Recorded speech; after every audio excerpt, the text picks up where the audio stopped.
They look like, oh, my mother was tall. But just look at me, you realize she was tall and she had very nice shape, and she had very jet black hair, brown eyes. And I'll tell you what you say. I would say she was about five. She's about 5'6" and a half. That's right. Their grandpa was about dad was short, head was short, about 5 foot.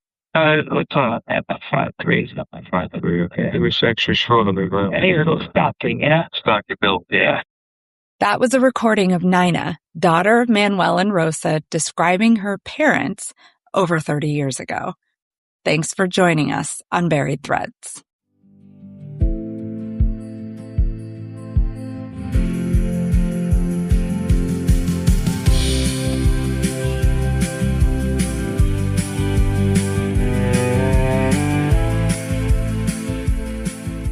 My name is Angie, and this is the story I wasn't supposed to find. And I'm her sister, Cindy. We started with one name, Stella Smith, our great-grandmother, who gave up 2 daughters, disappeared from history, and left behind almost nothing until a DNA test changed everything. Turns out, Stella Smith wasn't even her real name. Her name was Estrella Suarez. She came to America from Spain as a child.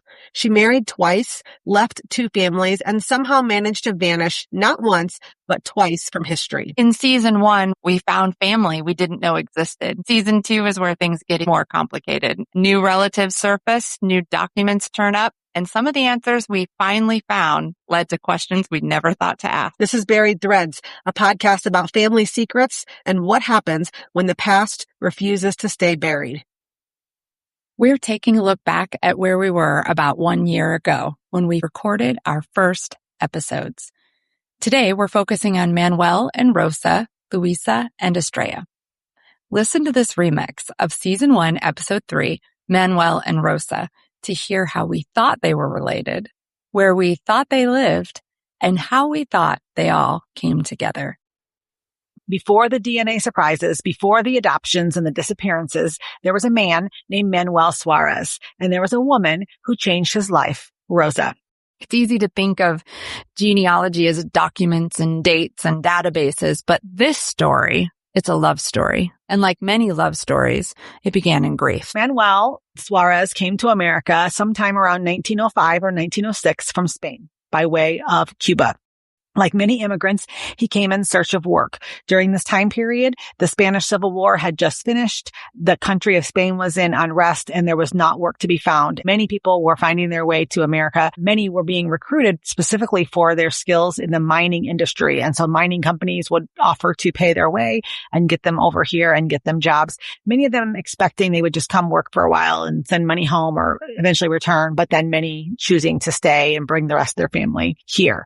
And that's exactly the life that Manuel was part of. He worked in the zinc mines, first in West Virginia and then in Kansas. In Kansas, Manuel met a woman named Concepcion Bahaga, and they married in 1910. And shortly after, Concepcion gave birth to a daughter, Luisa, in 1911. Unfortunately, Concepcion became ill with typhoid fever. We found a newspaper article that detailed her request to leave the hospital once she realized that she would not recover so that she could die at home surrounded by her husband and her child. She passed away the next day on August 31st, 1912. It's a heartbreaking story. And you can imagine Manuel, he's a young working man, now widowed, and a single father to a baby girl. And not just working, but working in the mines. Right. So maybe a distance away, definitely long days, hours, yeah. Hard work. Yeah. And it was very common, or it would have been very common in situations like this to ask family members for help. It's common today, right? So we believe that's what Manuel did.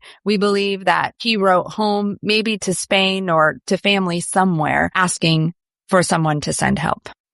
And the answer came with the arrival of Rosa, who is in his nuclear family community in Spain. And she came over not to be his wife, but just to help with Luisa and to help run the home. And from the best that we can tell, Estrella arrived from Spain a short time later. We've not been able to find any specific documentation about their arrival. I've not been able to find the manifest showing their arrival. The only documents I have that detail the time frame that they might have come over is in the 1920 census. There are several questions for those who are not citizens. And one of the questions is, what year did you immigrate? And in that case, it said that Rosa came in 1912 and Estrella in 1913. Again, those aren't specific proven dates because it's not connected to a manifest. It's based on a memory. But I think one of the most important things to note is they didn't come together, that they came at separate times. So at first, it seemed Manuel Suarez was Estrella Suarez's father. And actually, that's what the family believed. She was raised as his child. She was raised as his child. They share a name. She was sent from Spain, lived with him at a relatively young age. So after seeing the DNA results, you changed your mind about that. Yeah, I don't want to go yet into too much detail, the nitty gritty about DNA, but in general, their DNA matched. There were DNA matches from Manuel's family, his children and his grandchildren that did match to my mom, who descended from Estrella. However, those matches weren't what you would expect. And the family also didn't really do a lot of historical genealogy on what happened, who made up part of Manuel's family prior to coming to America. They didn't really have on the documented trees like who his parents were and his grandparents were and his siblings. Through this DNA project, I was able to match up descendants and follow them up the tree and link several siblings together, many siblings together, many siblings together, and be able to build a picture of what that family looked like. And some of those siblings settled in the Detroit area, and some of them settled in Gary, Indiana, and some of them settled in the New Jersey area, and then each building their family in those.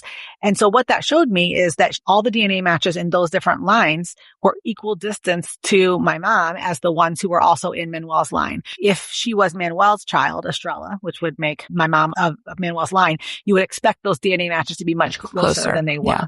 So because they were the same as all the others, it led me to believe that they're definitely related, definitely part of the family, but more likely that she was his niece, a sibling of Manuel, was Estrella's parents. That's how they were DNA related with all the other siblings, but he was not her father. Even for a more distant relative, not a child, it wouldn't have been unusual for families to send their children to help other family members in situations like this, like we said. And it might even be more likely, depending on a child's family life, if a child had been orphaned or lacked opportunities, like you talked about the situation in Spain, which may have impacted a decision, or if her family planned to make the trip to the U.S., they might have sent her ahead to be helpful to Manuel, but planning to join. I have been able to identify with certainty the names of the grandparents, and that was done by matching up the DNA matches of all the different siblings that converge on the same people. And so I know with certainty who the grandparents are. Estrella's grandparents. On the maternal side, the grandfather's name was Jose Suarez Fernandez, and the grandmother's name was Felisa Garcia de Campo. And they had many children, one of whom was Manuel, and many others that could give clues as to who would be the parent of Estrella. The second set of grandparents are Jose Martinez and Josefa Garcia. And Martinez is kind of the family name as they descended down that they stuck with. Interestingly enough, there happens to be a Martinez daughter that married a Suarez son. Oh, imagine that. Yes, and they had 10 children together. Oh, wow. And they are all pretty well stair-step. And if you look at all 10 of the children and when the birthdays are, there's a couple of interesting things. The first thing you notice is there's a hole right in the place where Estrella will be born. If that was her, she would have been the oldest daughter. There would have been 2 sons older than her. But she would have been the oldest daughter, and then there would have been younger siblings. So in May of 1913, something really interesting happens. We don't know again exactly when Estrella came over, but we know that it was in 1913 according to that census. In May of 1913, there is a ship manifest that I have a copy of that shows the mom, Consuelo, and all of the children that were born, all 10 of them weren't born yet. Some of them were born in the United States, sure. But the ones that were born, there are about 6 of them, I believe. They're all listed on that manifest by name, traveling from Spain to the United States. On their manifest, they had to declare where their final stop was going to be. And guess where the final stop was going to be? Where's that? In St. Louis. Ah, okay. Not only that. Where Manuel was. Where Manuel and Rosa were living. And Estrella and Luisa. Yes, they were all living there. I should say Manuel was living in Southern Illinois, the working, but and supporting the family. But Rosa, Luisa, and Estrella. Yes.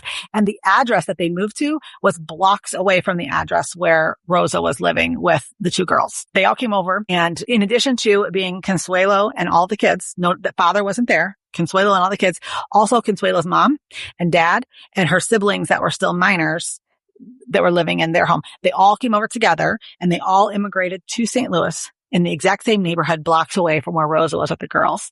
And so I think that really points to some geographic considerations. What are the chances of something like that happening? That really does point not only that she wasn't being sent away from the family, she was sent ahead of the family, and the family also came and they kind of lived in community together. Now, you didn't mention when her dad came over. I've never found a record of when dad came over. My theory is that he is the one that came with Estrella. She'd been too young to go on to a trip travel like by that. herself. Right. Yeah. So my theory is that he brought her over ahead and that they were already here and then the family followed. Okay. So just speculating, it's possible that he came over with Estrella. She helped Rosa with the baby, Luisa. And also maybe he was working to set up a house for his family coming, which then being in similar field, right? No, he actually was a skilled civil engineer. Oh, okay. So but he still did have to establish where his work was Sure. going to be here. Well, and maybe a similar issue to Manuel. Maybe he wouldn't have been able to have Estrella in the home with him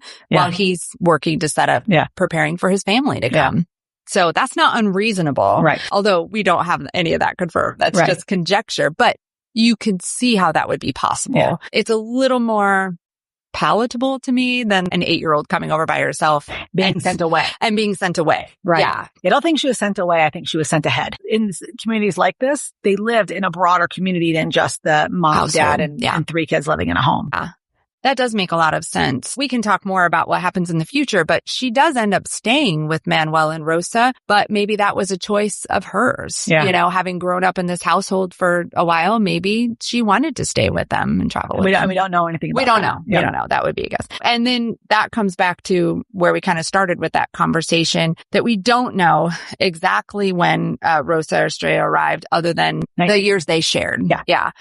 On a census, which again, census is official record, but it's based, that information is just whatever whoever's doing the census tells them. Right. They didn't have to produce any proof of that. They were able to just say it. Right. So the other thing that we do have record of, just to validate some of the timing and placement of everything, is that Manuel and Rosa applied for a marriage license in 1915 or around 1915. And that application was made in St. Louis. On that application, Manuel listed his home address as being in Southern Illinois, which is where he was working and we believe sending money back to Rosa. Her address was there in St. Louis. So likely, blocks away from where blocks away from where the others came. So surely she was there with Luisa, and then of course later Estrella, caring for them, and then Manuel joined her and they got married. Yeah. And then after they got married, that's when they moved to Taylor Springs, Illinois, which is central Illinois, not actually very far from St. Louis on the Illinois side. That is where Estrella shows up on the 1920 census as a child living in their home. Correct? Yes. And in that census. And the only document I see, the only official legal document I've ever found Estrella's name on. And that's where she's listed as Estrella. Yeah. In that census, that's where Rosa says that she arrived in the U.S. in 1912 and that Estrella came in 1913. Yes. So that's places them geographically. When that census happened in 1920, Manuel and Rosa were married and they all lived together in Taylor Springs, Illinois. Also note that the family that immigrated to St. Louis, they stayed there for a couple of years, but then they eventually moved to New York. Not sure what year they moved there, and he moved there for work. And so it's possible that's also why she chose to stay. Maybe she didn't want to go to New York. That's just speculation, but maybe she wanted to stay. So then life in Taylor Springs, Manuel, Rosa, Estrella, and Luisa, they're together as a family unit. They moved to Taylor Springs and set up home. Well, the kids weren't actually born yet, so they moved there with just Luisa and Estrella and Rosa and Manuel, moved to Taylor Springs, and then their family began there and their kids were born either in Taylor Springs. They moved to the early years, a couple different places right around there before eventually landing in Sandoval, and Sandoval was their final place that they established. And that's where the following kids were born. And the name of the kids? Jose, Nina, and Marianne. Luisa is the child born of Manuel and Concepcion. I want to pause the remix to play you another recording of Nina talking about her father, Manuel. This is a small portion of the recording with Nina that we haven't shared before. Listen as she talks about Manuel's work. So he was actually a superintendent. He became a superintendent. Superintendent of Scotland, which was what was his job? Like let's say that somebody would come in and shift for them to go out if you could ready to come in and take over the job, Okay. And it's not to make they used to take and they melted little or stuff like that, They mine it for metals and things, and then you hint them up. Then they put them in big cases, and they fired them all up. And when they were hot and melted, so they picked up with the poker, and that fleet would just tear down into this big black pot. And then they would pour in mold. They made molds out of that. Something else I should say about Estrella's early years that stands out. When she later described her upbringing to the adoption agency, she cast it as kind of a Cinderella story, but without the Prince Charming and happy ending. I mean, from her perspective. Right. So I want to just talk a little bit about that synopsis and what was said in there and then kind of my thoughts on it. I had that synopsis very early on, like when I first started looking back 25 years ago.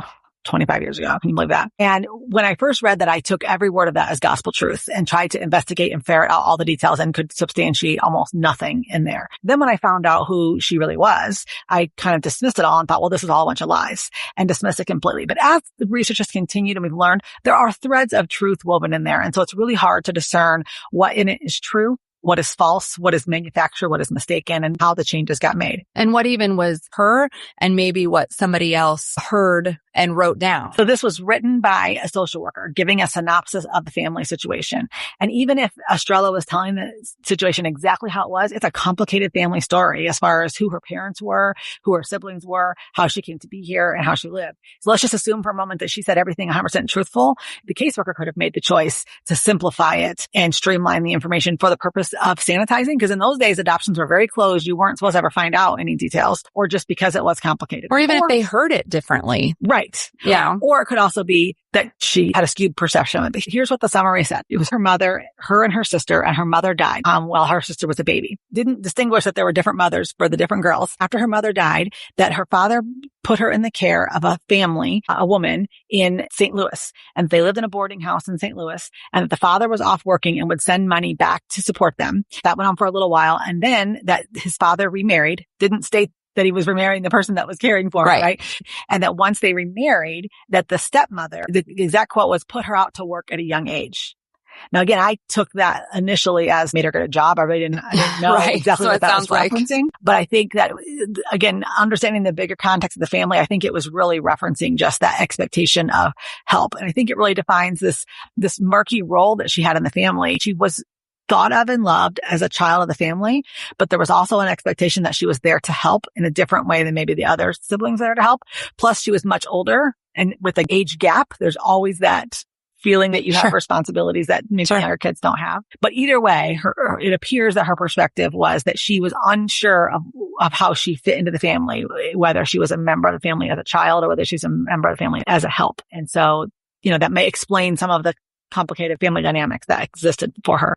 I mean, we had talked earlier, you're a firstborn child in our family, and I think of my own firstborn child. And I think one thing in common that a lot, not all maybe, but a lot of firstborn children would say that they had a lot of responsibilities for younger siblings. And the babies of the family didn't have to do anything. I don't know what you're talking about. But let's not even talk about the middle child. Right. Okay? But for sure, that is a real thing. It's a valid thing where even if not put on by a parent, the oldest siblings, the firstborn, often feel responsibility to help care for the younger ones, whether intentional or not. So some of that could be that perspective. But even as you were telling the story, I'm thinking about the threads of truth that run through it. And let's say she was around 8 years old when she came, whether she came with her father or not, staying with another family, whether she chose to stay with the family or not. I could see how a child could be very confused about what their role in the family would be, knowing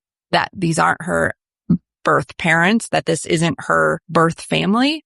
I imagine living that close, she probably had relationship with her actual siblings, but we don't know that. So maybe it was really confusing for her to just really know where she fit in the world and to understand her own identity just because of this bigger sort of complex family dynamic. Yeah, I also think it's interesting to think about the way immigrant families assimilate to a new culture, whatever that culture might be. Yeah.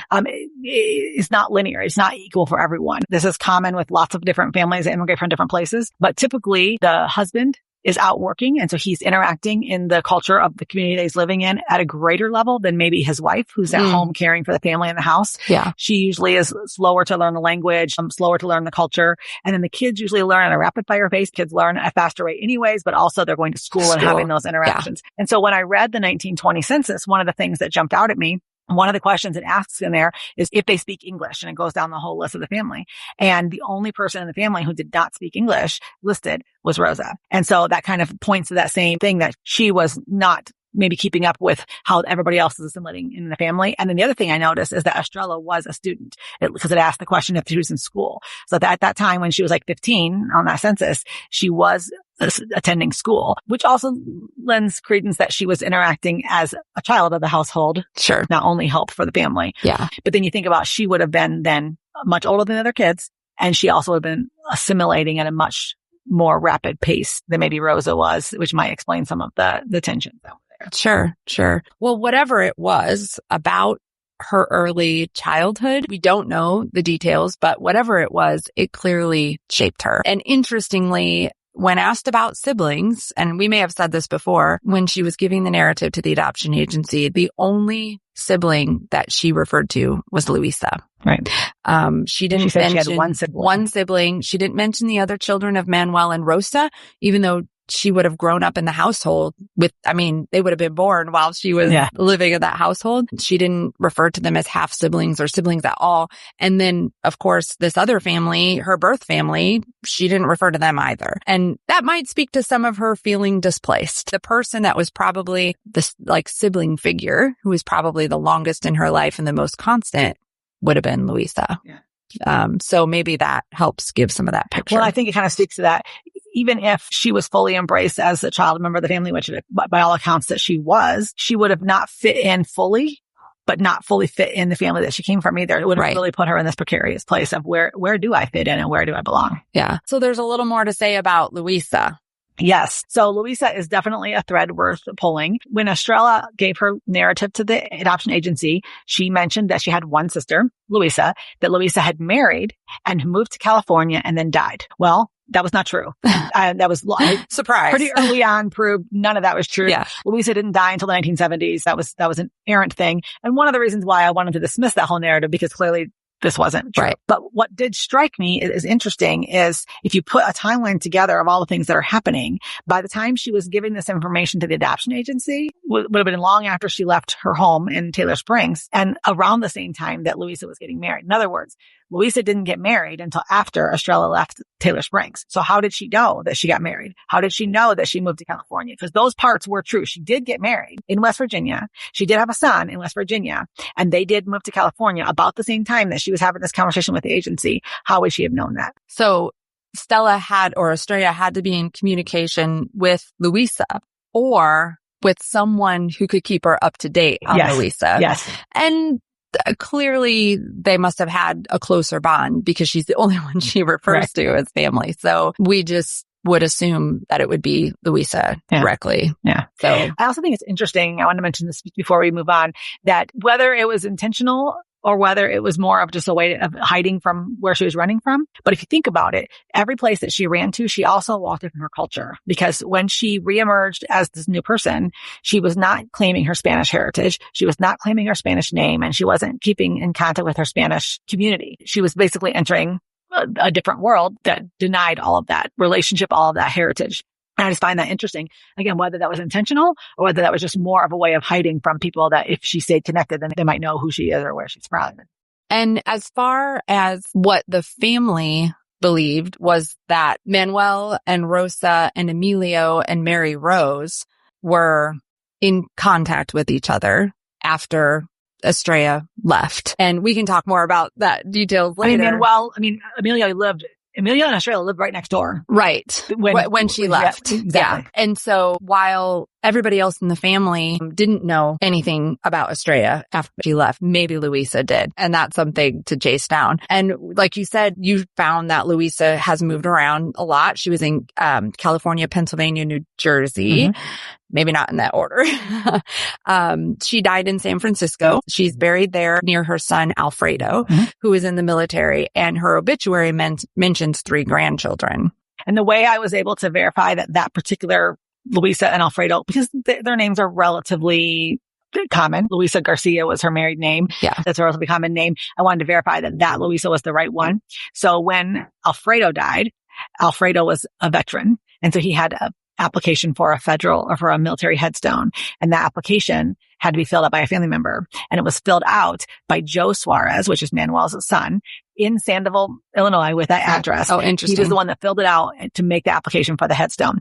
And then of course, he died after his mom, Luisa, but then Luisa was buried in the same cemetery that he was, also a military cemetery. So it just proved, it was able to, again, put another pin in that we know for sure this is the Luisa that's connected to this family. This is the Alfredo connected to this family. It's not just named. It's much more specific than that. And then you haven't yet found or connected with Luisa's grandchildren. I have not been able to. So unfortunately, the California Marriage Index is very public. It's easy to find, but it has no or very little information. It lists the name of the bride, the name of the groom, and the date they were married, and no other identifying information. Pretty unhelpful. And so, I have a name of someone that I believe could be the person that he married, but I have no other information to validate for sure that would be the one. But if that is the person, they were married and they were divorced about 10 years later, which explains why in the obituary only the children were referenced and not a spouse. This idea that Estrella's early life and her bond with Luisa may hold more clues, may be even more important than we originally realized. And Rosa, the woman who came to help and ended up raising this blended family, was kind of central to all of this. Yeah. I really view Rosa as, well, I think of the whole story. I think of Manuel's life before having so much pain and so much loss, so many things that happened. Even immigrating here under the best of circumstances has its own trauma and adjustment and whatever. And then losing his wife and navigating those waters. I'm sure during that time, he was very committed to his family. He was working and sending money, but that's not family life. It's not what you expect it's going to be. Right. But then when he and Rosa decided that they had a love, that they wanted to develop together and begin this family together, then really life kind of began again. And then now they have a home together where they're all living under one roof and they're functioning as a family. They had additional children. I just really feel like life kind of began at that point. And really, when you talk to the family members, life did begin at that point. They really didn't know much about what was happening before. They didn't know that they ever lived in St. Louis. They never knew that until I showed documentation about that. They had never seen the marriage license between this two. They did not know that Luisa was born in Kansas. They didn't believe me. I had to prove it. She was born in Kansas. So life really, literally began for this family once they got to Taylor Springs, and they stayed together, and the family was formed in such an unconventional way. Yeah, right? really. Through hard times and through sad things. Estrella came to the family in an abnormal way, and Luisa and even Rosa, all the things. Yeah. But out of that, they chose a love, they chose the family, they chose to care for each other, and by all accounts, lived a very happy and long life together. Yeah. Something none of us knew before listening to Nina's recordings was that Rosa took in boarders. This began in Taylor Springs and continued all the way until they lived in Sandoval, when Emilio, or Emil as they called him, lived with them. Emilio Valdez was Estrella's first husband. He's the father of Mary Rose. Listen to what Nina says about Rosa's boarders. Was that also like a Bankermiller as well as Sandal? Not Sandal, not too much. We only had one client, brother boy, Abel. They was the son of it. In Bankermiller, we had boarders because his young son was in Spain or Timber, and they'd always go to where there was the Spanish house. And my mother always had a line that she would run out to them.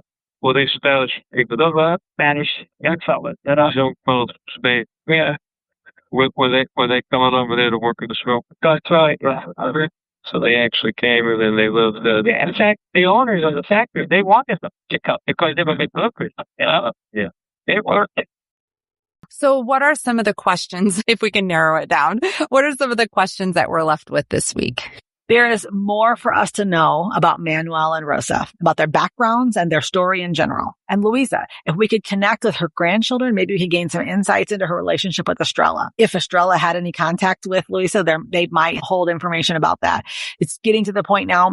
Some of those firsthand people most of them are deceased. And so it becomes much more difficult, but it's possible that there are snippets or memories that have been passed down. There might be more information about Estrella's life before marrying Emilio and the family that she came from. Interestingly, all the DNA matches in the family, none of them, not one, is from the line that relates to who I believe Consuelo and Jose's line. Right? Yeah, interesting. Like they're siblings, on both sides, they're siblings. their parents. But not direct. Not from their children or their children's children. So Estrella's biological siblings and nieces and nephews, we haven't made any connection. If there was ever a test there, that would open up. Loop them in.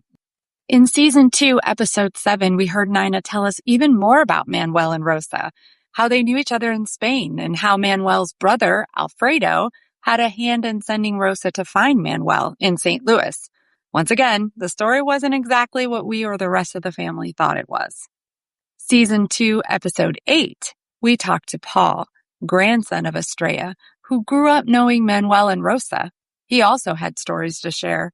Between him and Nina, we have a great picture of this couple who, despite everything else, were the people who raised Estrella for most of her life, and Estrella's first daughter, Mary Rose, for all of her life. Listen to these episodes in season 2 to hear what we discovered about them, their family, and their life together. Keep watching for more episodes and updates on our research. Until then, keep pulling the thread. Thanks for listening. You can find us on Substack at buriedthreads.substack.com, where we release every episode, along with documents, photos, and details that don't always make it into the audio. You can also find and follow us on Spotify, Apple Podcasts, and YouTube. And if you haven't yet, subscribing or leaving a review makes a real difference in helping other people find us. Find us on Facebook and Instagram. We're at Buried Threads. If something we've shared has stirred something in your own family story, we really do want to hear it. You might be surprised where a single thread leads. Until next time, keep pulling the thread. And now we finally understand. We are the ones who kept on looking. We are the children of the found. We pulled the thread and felt it pulling back up through the dark, up through the ground. We didn't get the whole story. We didn't find the grave or the face, but something in us healed just knowing she existed. She was real. She had a name.